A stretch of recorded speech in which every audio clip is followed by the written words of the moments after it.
Team India ने पाकिस्तान को रोमांचक मुकाबले में 4 विकेट से हरा दिया है। रविचंद्रन अश्विन ने आखिरी बॉल पर 1 रन बनाकर भारत को जीत दिलाई। पाकिस्तान ने भारत को जीत के लिए 160 रनों का टारगेट दिया था। विराट कोहली की कमाल की पारी के दम पर टीम इंडिया ने इस मैदान में ऐतिहासिक जीत दर्ज की है।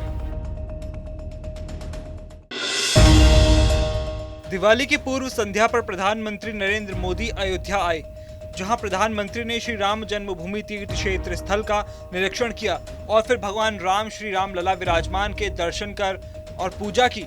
इसके बाद उन्होंने प्रतीकात्मक भगवान श्री राम का राज्याभिषेक किया। पूजा पाठ करने के बाद पीएम मोदी ने भव्य दीपोत्सव समारोह की शुरुआत की। आपको बता दें, इसके बाद पीएम मोदी ने सरयू नदी के न्यू घाट पर आरती और 3D हेलोग्राफिक प्रोजेक्शन मैपिंग का शो भी देखा।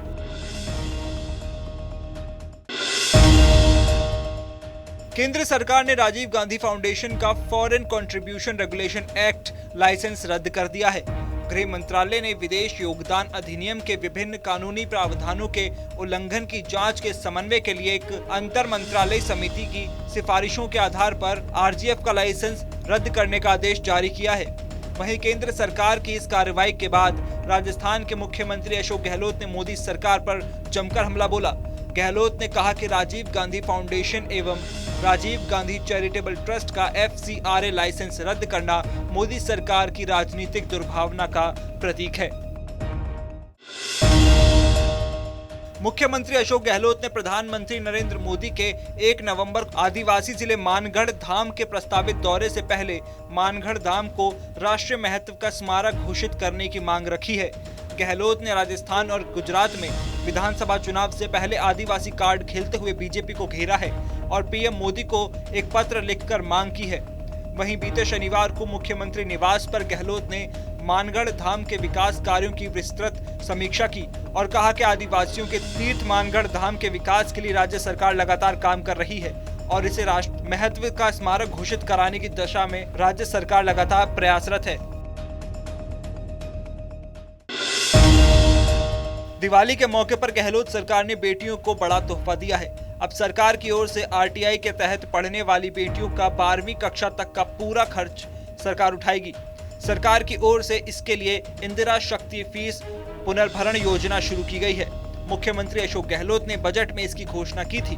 बजट में घोषणा के साथ ही शिक्षा विभाग की ओर से इस कार्रवाई पर कार्य करना शुरू कर दिया गया था। अब दिवाली के शुभ अवसर पर इसकी सौगात भी दे दी गई है। कांग्रेस पार्टी को मल्लिकार्जुन खड़गे के रूप में नया राष्ट्रीय अध्यक्ष मिल गया है। खड़गे की कुर्सी संभालते हुए राजस्थान संकट को लेकर समाधान निकाले जाने की चर्चा तेज हो गई है। माना जा रहा है कि जल्द ही राजस्थान के सियासी संकट पर अब हाईकमान की ओर से कोई फैसला लिया जा सकता है। वहीं इसी बीच बीजेपी ने अब कांग्रेस विधायकों के सामूहिक इस्तीफे पर स्पीकर को ज्ञापन देकर दबाव बनाने की कोशिश की है। हालांकि स्पीकर सीपी जोशी की चुप्पी पर फिलहाल राजस्थान का सियासी संकट एक तरह से अटका हुआ है।